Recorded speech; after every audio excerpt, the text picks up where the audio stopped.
سلام عزیزان، امیدوارم که حالتون خوب باشه. دوستان گلم، 8مین جلسه آموزش فال قهوه رو به همراه تک کارت تاروت به نیت شما عزیزان به اشتراک میذاریم. دوستان گلم، حمایت رو فراموش نکنید.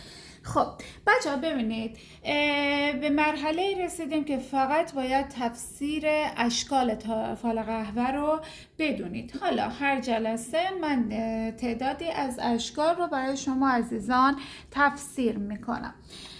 بچه ها مثلا چادر، اگر چادر رو زنی با چادر رو ببینید، چادر در فال قهوه اگر روشن باشه به نشانه تقوا، به نشانه استجابت دعا میشه.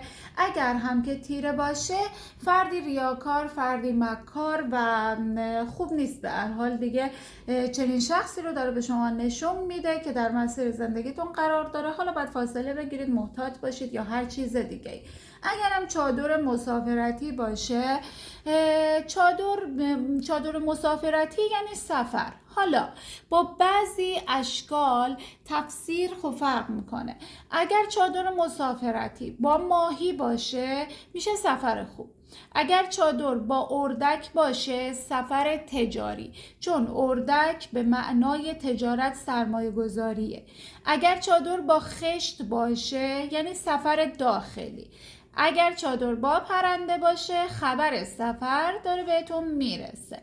چادر به همراه چمدون یعنی یک سفر طولانی ولی بازگشت داره. چادرم با لک لک باشه میشه سفر زیارتی.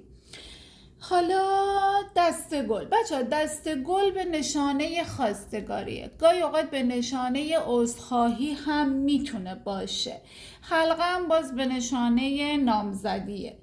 ساعت شنی یعنی میگه که به گذشته فکر نکن، گذشته برای تو تکرار نخواهد شد. دیگه درخت کاج میشه موفقیت در کارهای هنری فنی. درخت، حالا درختی که میوه داره، درختی که حالا شکوفه داره به نشانه ثمره، نتیجه و حتی طول عمر. کیفم بچه ها اگه بسته باشه میگه داری به یه دام و تله میافتی، احتیاط کن. اگر باز باشه برعکسش میگه داری رها میشی از یک تله و دامی که حالا یا حتی گرفتاری که درگیرش هستی. سوزن میتونه به نشانه دوستی که با تو یار، دوستی که غمخوار تو، ولی اگه تیره باشه میشه زخم زبانی که تو رو آزار میده. حالا اگه کسی رو دیدید مثلا به حالت چوپان، یک چوبی دستش ایستاده، اگر به شکل درویش باشه بچه ها که گفتم مثل کارت درویش تاروت نشانه دعا، طلسم، سنگینیه.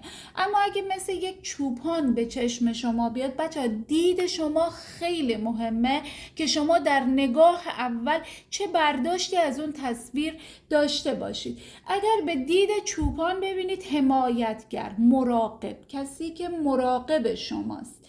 اره مثلا دعواییه که با دخالت و فضولی کسی شکل گرفته، دیگه حضور ذهن ندارم. مثلا انار بچه ها میشه یار زیبا، پول زیاد. پنکه میشه صحبتی که هیچ نتیجه ای رو به همراه نداره. پرچم اگه سیاه باشه میشه خبر فوت کسی، اگر سفید باشه میشه موفقیت و برگ برنده. پلم میشه به نشانه پیشرفت، به نشانه ترقی. بچه یه نکته اینو فکر میکنم بهتون گفتم، جوجه تیغی به نشانه طلسم و دعاست. حالا اگه جوجه تیغی چاق باشه میشه طلسم قدیمی، و اگر جوجه تیغی روشن باشه یعنی دعایی که خودت گرفتی داره جواب میده، یا اون دعایی که هست باطل میشه. خب بچه ها در ادامه تک کارت تاروت رو به نیت شما عزیز